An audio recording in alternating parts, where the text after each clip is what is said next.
Okay, hai, Assalamualaikum, selamat. Oh, pagi lagi aku dah sampai Temelloh. Dah, nampak ni. Ini bukan RNA Temelloh, ini ialah Simpang Tol Temelloh. Ramai sangat pula orangnya.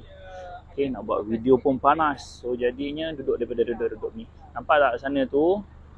Sana tu Mini Cooper. Ingat tak? Itu hari, dalam 3-4 bulan lepas aku ada upload yang kita nak adjust buat disk belakang kan. Disk belakang memang ada disk belakang. Maksudnya masuk 4-port untuk Mini Cooper.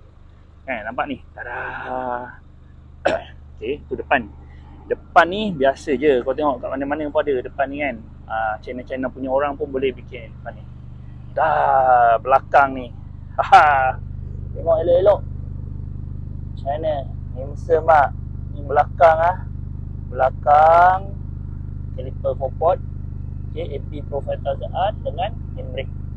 Ini kau pergi yang orang punya ready stock ke apa ke, kena order ke apa ke, benda-benda itu refurbish ke kau takkan jumpa lah. Dah, nampak ni. Ini berani cakap kau takkan jumpa lah orang boleh buat punya setakat ni. Tak tahulah, takut tengok dah lepas apa ada video ni kang dia rajin pula nak buat. Buatlah kalau nak buat.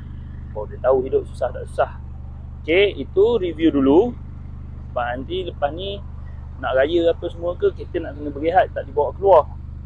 So jadinya kita buat video yang ni dulu, nanti baru kita buat video lain pula. Okay, ada apa-apa nak tanya, sila tanya dulu. Kan, simpan pertanyaan anda. Tulis, nanti saya akan jawab. Bye.